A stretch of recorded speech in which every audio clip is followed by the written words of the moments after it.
আপনি কি একজন ভালো ভয়েস ওভার আর্টিস্ট হতে চাইছেন, অথবা ভালো রেডিও জকি, অথবা পডকাস্ট প্রফেশনাল? বন্ধুরা, আগামী দিনগুলোতে ভয়েস ওভার আর্টিস্টের কাজ প্রচুর বাড়তে চলেছে, কিন্তু কিভাবে কাজ পাবেন, কিভাবে নিজেকে তৈরি করবেন, সব জানবো। আজকে আমাদের সঙ্গে রয়েছে কলকাতার একজন ভয়েস ওভার প্রফেশনাল, রেডিওতে দীর্ঘদিন তার কাজের অভিজ্ঞতা। আমাদের সঙ্গে রয়েছেন আরজে দেব। দেব স্যার, কেমন আছো বলো? দারুণ। আরজেসরা সবসময় মস্তিতে থাকে। আচ্ছা, বিষয়টা হলো আমি শুনেছি এই পডকাস্ট কনসেপ্ট বা ভয়েস ওভারের কনসেপ্ট নাকি কিছুদিনের মধ্যে অনেক বেশি নাকি পপুলার হতে চলেছে, এটা কি ঠিক? একদমই তাই। কারণ হচ্ছে যে ভয়েসের কাজ আগেও ভালো ছিল, মানে অনেকটা তার স্কোপ ছিল, এখন আরও বেশি স্কোপ হয়েছে। ইনফ্যাক্ট আমি বলতে পারি যে যেভাবে আমরা আগে বাংলা ছবি বাংলায় দেখতাম, হিন্দি ছবি হিন্দিতে দেখতাম, বা আদার্স ল্যাঙ্গুয়েজে যেগুলো ছিল সেগুলোকে আমরা সেই ল্যাঙ্গুয়েজেই সেইখানকার মানুষগুলো এনজয় করতেন। কিন্তু এখন ডাবিংয়ের একটা অসাধারণ জায়গা খুলে গেছে ভয়েসের লোকেদের বিশেষ করে। সুতরাং এখন প্রতিটা ভাষার ছবি অন্য ভাষায় ডাবড হচ্ছে। সুতরাং প্রথমত হচ্ছে যে ডাবিংয়ের জায়গা একটা অসাধারণ তৈরি হয়েছে। নেক্সট হচ্ছে অ্যাড মেকিং। অ্যাডে এত জায়গা তৈরি হচ্ছে, মানে এত ভয়েস দিতে হচ্ছে অ্যাডে, সেক্ষেত্রেও কিন্তু ভয়েস ওভারের জায়গা কিন্তু অনেকটাই, মানে যারা ভয়েস নিয়ে কাজ করতে চান তাদের ক্ষেত্রে কিন্তু প্রফেশনাল, যেগুলো এখনও আমরা সবাই জানি আর কি, ডাবিং বলো, অ্যাডে ভয়েস বলো, ইভেন আরজিং অলসো, এই সব জায়গাতেই কিন্তু, এবং ভয়েস ওভার ডকুমেন্টারিজ হয় বা যে ধরনের প্রোগ্রামস হয় সব কিছুতে কিন্তু এখন ভয়েস ওভার আর্টিস্টের কিন্তু বিরাট ডিমান্ড। আর পাশাপাশি যেটাকে বলবো সেটা হচ্ছে পডকাস্টিং, যেটা যে ইন্ডাস্ট্রিটা রিসেন্টলি বুম পজিশনে চলে গেছে, মানে বলতে পারি সবে তার শুরু হয়েছে। একটা সময়ে আমরা বলতাম ইউটিউব ছিল হচ্ছে শুরুর দিকে, এখন মোটামুটি ইউটিউব কিন্তু স্যাচুরেশন পয়েন্টে চলে এসছে। কয়েক মিলিয়ন পিপল কিন্তু এখন ইউটিউব ইউজ করেন, বা তুমি যাদেরকেই তুমি জিজ্ঞেস করবে তারা সকলেই বলবেন উই আর ইউটিউবার। কিন্তু তুমি খুব কম শুনবে যারা বলবেন উই আর পডকাস্টার, কারণ পডকাস্টিংটা কিন্তু খুব কম চলছে, মানুষের এখনও খুব বেশি অ্যাওয়্যার নন পডকাস্টিং। সুতরাং this is a right time. তুমি যদি আগামী দিনে একজন ভালো ভয়েস নিয়ে কাজ করতে চাও, একজন ভালো পডকাস্টার হতে চাও, তাহলে this is a high time, because of এখন কম্পিটিশন কম। তুমি এখন থেকে শুরু করলে কিন্তু আগামী দিনে তুমি পায়োনিয়ার হয়ে যেতে পারবে। Just wow! মানে আমি প্রশ্ন করেছিলাম একটি, কিন্তু কেরিয়ারের কত অপশনস বেরিয়ে আসলো। সো গাইজ, বুঝতে পারছো যে তোমরা যারা এই ভয়েস ওভারের কাজ নিয়ে মানে একটা বড় কিছু করতে চাইছো, আজকের ভিডিওতে যে ইনফরমেশনসগুলো তোমাকে তো মোটিভেট করবে, শুধু মোটিভেট করবে না, তোমাকে এক্স্যাক্টলি একটা ওয়ে দেখাবে কোন কেরিয়ারে যাবে। তুমি পডকাস্টার হবে, তুমি রেডিও জকি হবে, তুমি ট্যাবলয়েডে ভয়েস ওভার দেবে, অথবা অ্যাড এজেন্সিতে ভয়েস ওভারে কাজ করবে, অথবা কোনো সিনেমায় বা অ্যানিমেশন তুমি ভয়েস ডাবিংয়ের কাজ করবে। এত কেরিয়ার অপশন কিন্তু আজকে তোমার জন্য খুলে যাবে। তো দেবদাও, সবার আগে একটা কথা বলো যে ভয়েস ওভার প্রফেশনাল হতে গেলে সে কীভাবে হবে? মানে আজকে ধরুন একটা ছেলে মুর্শিদাবাদে রয়েছে, একটি মেয়ে রয়েছে নর্থ বেঙ্গলে রয়েছে, অনেক দূরে থাকে, সে কাছে ইনফরমেশন ঠিকঠাক নেই। একটু পরিষ্কার করে বলো না যে ভয়েস ওভার প্রফেশনাল সে কীভাবে হতে পারবে? দেখো, আগে একটা সিচুয়েশন ছিল যে যখন ভয়েস নিয়ে কাজ করতে গেলে ভয়েসটাই মানে খুব ভালো হতে হতো, মানে সবাই বলতেন ব্যারিটোন ভয়েস থাকা খুব জরুরি, বিশেষ করে আরজিংয়ের ক্ষেত্রে, রেডিওতে কাজ করতে গেলে। এখন আমরা বলি যে এতটা জরুরি নয়, কারণ ভয়েস একটা ইম্পর্ট্যান্ট পার্ট। তোমার ভয়েসের টেক্সচারটা কেমন হবে, যদি ওটা একটু ডিফারেন্ট হয়, তাহলে কিন্তু মাথায় রাখতে হবে তুমি কিন্তু একটা অন্য জায়গার থেকে, মানে অন্য সকলের থেকে তোমাকে আলাদা, তোমার ভয়েসটাকে একটু আলাদা হতে হবে। অনেকের দেবে হাস্কি ভয়েস, সেই হাস্কি ভয়েসও কিন্তু খুব এখন কিন্তু অ্যাকসেপ্টেড ভয়েস। সুতরাং আগের মতো ওই একটা গলাটাকে একটু ব্যারিটোন করে মোটা করে কথা বললাম, সুর করে কথা বললাম, সেগুলো কিন্তু এখন একদমই অ্যাকসেপ্টেবল নয়। তোমার যদি ব্যারিটোন ভয়েস থাকে, একটা ভালো ভয়েস থাকে, সেটা অ্যাডেড অ্যাডভান্টেজ, সেটা সেক্ষেত্রে তুমি হয়তো একটা ভালো জায়গায় পৌঁছতে পারো, চট করে তুমি একজন মানুষকে অ্যাট্রাক্ট করতে পারো। কিন্তু তোমার যদি খুব ভালো ভয়েস না থাকে, মানে ভালো ব্যারিটোন ভয়েস না থাকে, তার মানে তোমার আপসেট হওয়ার কোনো জায়গা নেই। তোমার আদার স্কিল যেগুলো আছে সেই স্কিলগুলোকে তুমি ঘষে মেজে কিন্তু তুমি একজন ভালো ভয়েস ওভার আর্টিস্ট হতে পারো। তো ফার্স্ট হচ্ছে আমি বলবো যে তোমার একটা ভালো ভয়েস হতে হবে, অসাধারণ ভয়েস না, একটা নর্মাল ভয়েস হতে হবে। কিন্তু যেটা তোমাকে প্রয়োজন, সবার আগে যেটা প্রয়োজন, সেটা হচ্ছে প্রনাউন্সিয়েশন, অর্থাৎ কিন্তু উচ্চারণ। আমাদের অধিকাংশ মানুষের উচ্চারণ কিন্তু খুব সমস্যার, যেমন ধরো আমাদের বাংলা ভাষায় আমরা বলি যে আমরা অনেক রকমের উচ্চারণ, আমাদের আর র, এই আর র এর ডিফারেন্স কিন্তু আমরা অনেকে করতে পারি না। এটা একটা উচ্চারণ। স এই যে দুটো এর যে ডিফারেন্স সেটা আমরা অনেকে করতে পারি না। তুমি যদি সাউথ ইন্ডিয়ায় যাও তুমি দেখবে ওরা মূর্ধন্য এবং দন্তন্য আলাদা উচ্চারণ করে। ওদের কাছে আমরা ব্রাহ্মণ বলি, ওরা ব্রাহ্মণ বলে, আমরা নারায়ণ বলি, ওরা নারায়ণ বলে। মানে মূর্ধান্যর ওরা আলাদা উচ্চারণ করে। আমাদের বাংলায় কিন্তু দন্তন্য মূর্ধান্যর আলাদা উচ্চারণ হয় না। তুমি যদি করতে পারো খুব ভালো, কিন্তু প্রয়োজন নেই। কিন্তু এর উচ্চারণ, স এর উচ্চারণ, এগুলোকে একটু আলাদা করতে হয়। প্লাস আরও অনেকগুলো ডিকশন যেগুলোকে আমরা বলি হচ্ছে প্রোনাউন্সিয়েশন, প্রপার উচ্চারণ, সেই উচ্চারণটাকে তোমাকে ঠিক করতে হবে, সেটা করা খুব জরুরি। তো ভয়েস গেল, উচ্চারণ গেল, এরপরে যেটা আসে সেটা হচ্ছে মডিউলেশন। অর্থাৎ কি না, একটা কথা আমি একই টোনে বলে যাচ্ছি, সেটা কিন্তু প্রথম লাইন ভালো লাগবে, দ্বিতীয় লাইন ভালো লাগবে, তৃতীয় লাইনে শ্রোতার কানে কিন্তু খুব মোনোটোনাস লাগবে, তার মনে হবে খুব একঘেয়ে লাগছে। কিন্তু একজনের সঙ্গে যখন আমরা কথা বলি, কথা বলার সময় দেখা যাবে আমাদের কথার মধ্যে কিন্তু বেশ ওঠা পড়া আছে। হ্যাঁ, এই যে ওঠা পড়া, ইমোশনস সব কিছু মিলে থাকে একটা কথার মাঝখানে। তো সেই কথাটা আমি যখন একজনের সঙ্গে কনভারসেশন করি, সেটাকে মনে হচ্ছে না আমি আর্টিফিশিয়াল মনে হচ্ছে না, বিকজ অফ সেটা আমার ভেতর থেকে স্বতঃস্ফূর্তভাবে আসছে। আর যেটা স্বতঃস্ফূর্তভাবে আসবে সেটাকেই আমরা গ্রহণ করি। সুতরাং তুমি যখনই ভয়েস ওভার করো, আর্জিং করো, যাই করো না কেন, সেটা যদি স্বতঃস্ফূর্ততা থাকে তার মধ্যে, তাহলে কিন্তু ব্যাপারটা খুব ভালো হবে। তো এই তিনটে জিনিস খুব জরুরি, সেটা হচ্ছে ভয়েস, প্রোনাউন্সিয়েশন এবং মডিউলেশন। ভয়েস মানে তোমার একটা ভয়েস থাকা দরকার, এটাই বলতে চাইছি। জাস্ট ওয়াও, মানে কত সুন্দর করে এক্সপ্লেন করলে। আচ্ছা, আমার কথা তো বোঝা যাচ্ছে, আমার ভয়েসটা ঠিকঠাক তো? একদম পারফেক্ট। নেক্সট একটা প্রশ্ন তোমাকে করবো, এটা না করলেই নয়। অনেকগুলো জিনিস বললে আমাকে একদম, তুমি এই ভয়েস ওভারের যে কাজগুলো হয়, মানে যে ফিল্ডসগুলো রয়েছে, সেই ফিল্ডসগুলো আমাকে একটু পয়েন্টিং করে বলো। তোমরাও লিখে নাও, খাতা টাতাগুলো এক্ষুনি পজ করে দিই, অডিওটা দিয়ে তোমরা লিখে নাও যে ভয়েস ওভার যদি ব্যাপারটা বুঝিয়ে যাও, তাহলে তো কেল্লা ফতে, এবং কেল্লা ফতে মানে কটা কেল্লা ফতে করতে পারবি। ঠিক আছে, সেটা দেবদার থেকে জেনে নিই। একটু 1 2 3 4 করে একটু বলে দাও না সবার জন্য, সে কী কী ওপেনিং তার জন্য খুলে যাচ্ছে। অ্যাডে ভয়েস করতে পারো, আর্জিং করতে পারো, ডাবিংয়ের ক্ষেত্রে আজ তোমার ভয়েস আসতে পারে, বিভিন্ন জায়গায় এখন অ্যানিমেশনে ভয়েস আসছে, প্লাস তুমি যেটা বলছিলে একটু আগে ট্যাবলো অ্যান্ড আদার্স, সব জায়গাতে তোমার ভয়েস হবে। এবং সবচেয়ে বড় কথা হচ্ছে ভয়েস ওভার ধরো ডকুমেন্টারিজ আছে, আরও অন্যান্য প্রোগ্রামস আছে যেখানে তোমাকে ভয়েস ওভার করতে হবে। তো সব কিছু মিলিয়ে, এবং ডাবিং, সব কিছু মিলিয়ে ফাইনালি পডকাস্টিং অলসো।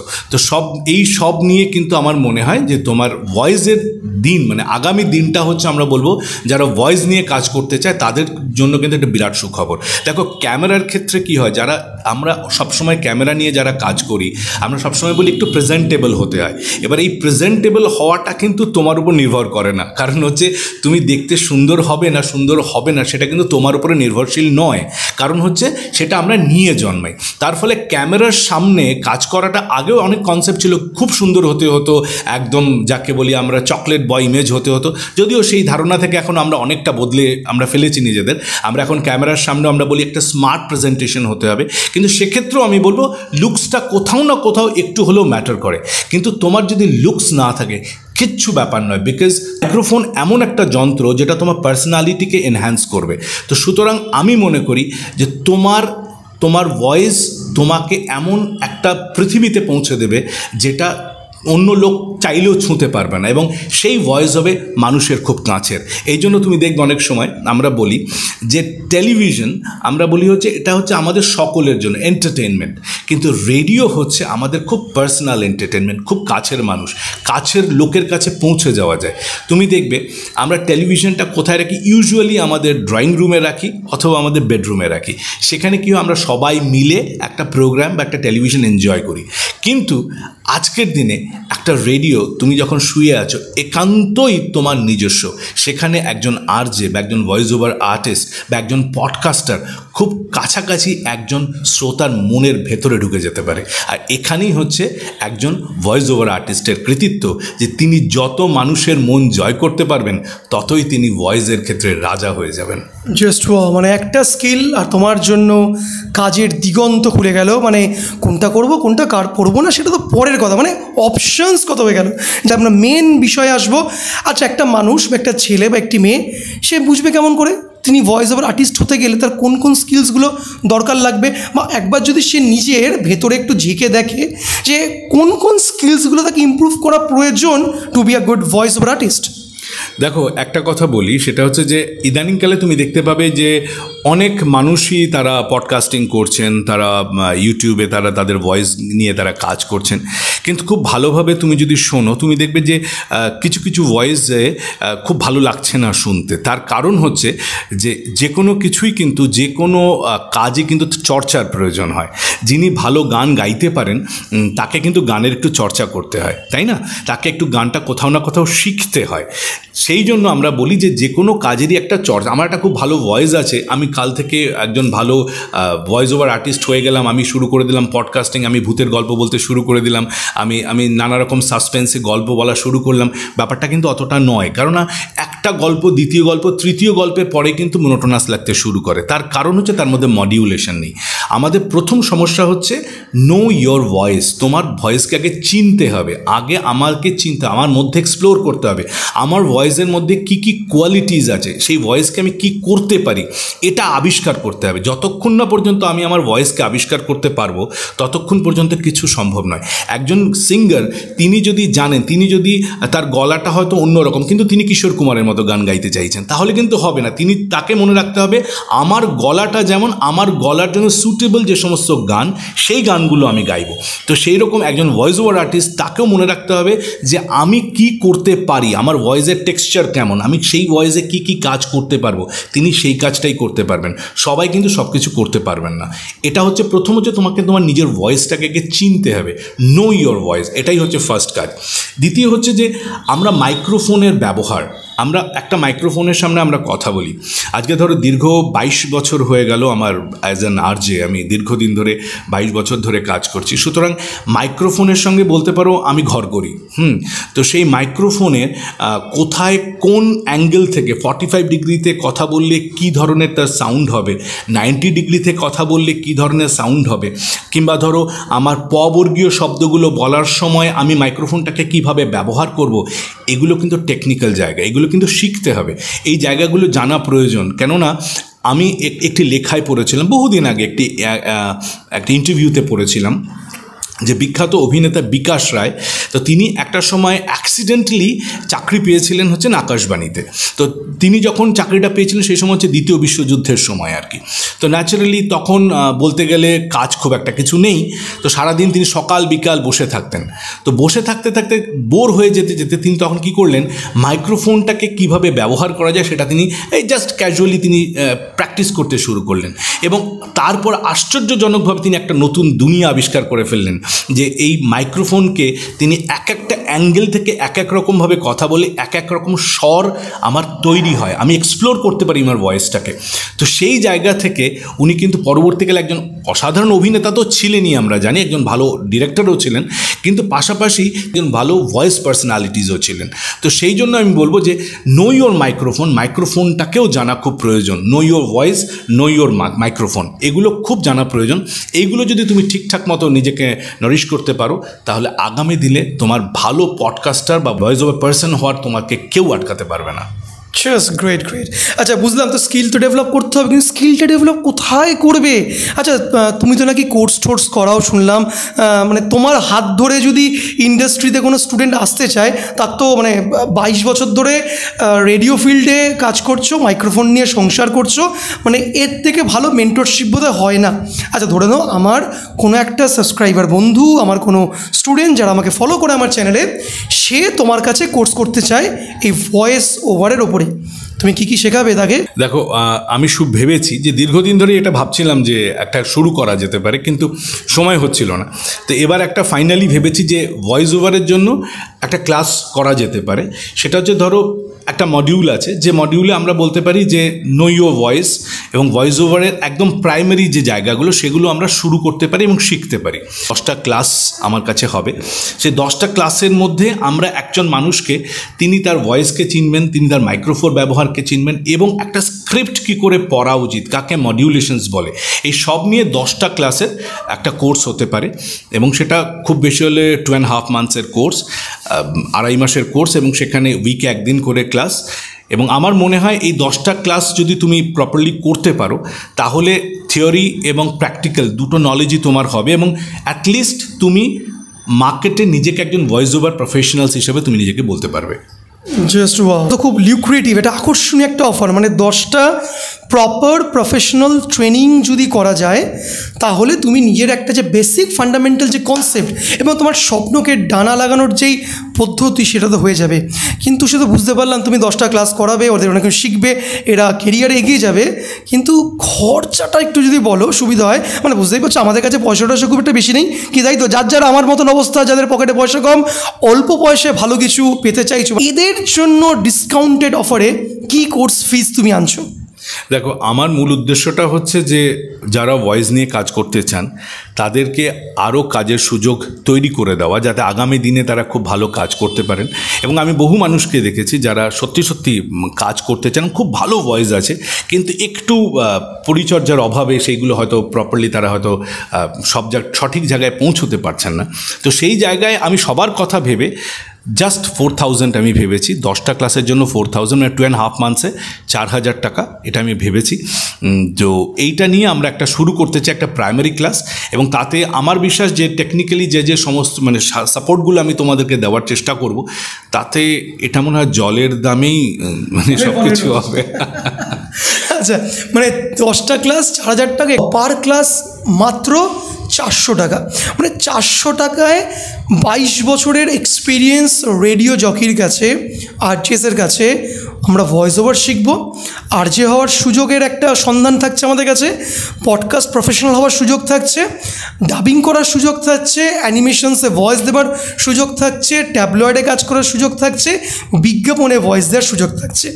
এতগুলো মাল্টিপল অপশনস কেরিয়ারে জাস্ট খুলে যাবে মাত্র 400 টাকা পার ক্লাস ইনভেস্ট করলে। আর এর থেকে ভালো কি হতে পারে? মানে যদি প্যাশন থেকে থাকে, যদি ইচ্ছা থেকে থাকে বড় কিছু করার, তাহলে সবার আগে আমার মনে হয় দেবদার নিজের ওপর ইনভেস্টমেন্ট করাটা খুব দরকার। মানে ফার্স্ট সেলফ ইনভেস্টমেন্ট। মানে তোমার কাছে টাকা আছে, ইট ক্যান বি স্টোলেন। তোমার কাছে বাড়ি আছে, কোনোদিন ভেঙে পড়তে পারে। তোমার কাছে জমি আছে, ওটা দখল হয়ে যেতে পারে। বা তোমার মধ্যে যদি স্কিল থাকে তাহলে তুমি বিশ্ব জয় করতে পারো। তা স্কিল ডেভেলপমেন্টের এই প্রোগ্রামে তোমাদের প্রত্যেককে স্বাগত। সরাসরি তোমরা কথা বলবে, সরাসরি তোমরা কাজ শিখবে অফলাইনে এবং অনলাইনে চাইলে করতে পারো। অফলাইন এবং অনলাইন দুটোই ফেসিলিটিস রয়েছে। ডিসক্রিপশনে দেখো নাম্বার দেওয়া রয়েছে, you can call, you can talk directly. 10টা ক্লাস, 2.5 মান্থসের ট্রেনিং, মাত্র 4000 টাকা ফিস। এই ফিল্ডে আসার জন্য যেটা বলে জলের দরে ফলের রস তোমাদের জন্য ওয়েট করছে। তো কে কে এই ফলের রসটা পান করতে চাও এখন সেটাই দেখার। প্রয়োজন হলে কমেন্টস করো, প্রয়োজন হলে কল করো। দেখা হবে পরের ইন্টারেস্টিং টপিকে। কিন্তু আজকের ভিডিওতে একটা অনেকগুলো ইনফরমেশনস পেলাম, আমারও জানা ছিল না। আচ্ছা দেবদা, সবার আগে বলো যে আমাদের এই ভিডিওতে এসে, আমাদের অডিওতে এসে আমার স্টুডেন্টদের জন্য এই ভিডিওটা রেকর্ড করে তোমার এন্ড অফ দ্য ডে কেমন লাগলো? দুর্দান্ত লাগলো, কারণ আমাদের এই এফইএসে আমি দীর্ঘদিন ধরে মাঝে মধ্যেই এসেছি অ্যাজ আ ফ্যাকাল্টি হিসেবে, কিন্তু আজকে অ্যাজ অ্যান মানে গেস্ট হিসেবে এসে আমার খুব বেশ ভালো লাগছে। আর পাশাপাশি এটা বলবো যে এখানে যারা আসে, আমি তো তারা জানি যে যারা এখানে বিভিন্ন ক্লাস করে, তারা এই মুহূর্তে কলকাতার বিভিন্ন বড় বড় চ্যানেলসে বা বিভিন্ন বড় বড় হাউসগুলোতে তারা কাজ করছে। সুতরাং ডেফিনেটলি এখানে আসা মানে তো বাড়িতে আসাই। Great great great. তো যাই হোক, তোমাদের কোনো প্রশ্ন থাকলে অবশ্যই কমেন্ট বক্সে করো, I will try to answer. তোমাদের যদি সরাসরি কোনো হোয়াটসঅ্যাপে মেসেজ করতে চাও, ডেসক্রিপশনে হোয়াটসঅ্যাপ নাম্বার দেওয়া আছে, কলিং নাম্বার দেওয়া রয়েছে। Call, WhatsApp, whatever you want to do, তোমার কোয়ারি কোয়েঞ্চ করো, ডিটেলস সবসব পেয়ে গেছো। তাহলে স্বপ্ন দেখা তো অবশ্যই উচিত, কিন্তু স্বপ্ন দেখতে গেলে তার সাথে তো ডানাটাও লাগাতে হবে। তো ডানা লাগিয়ে নিয়ে স্বপ্নের উড়ান দেওয়ার কিন্তু সুবর্ণ সুযোগ হাতছানি দিচ্ছে। দেখা হয় বড় ইন্টারেস্টিং টপিকে। ততক্ষণ good bye and see you once again.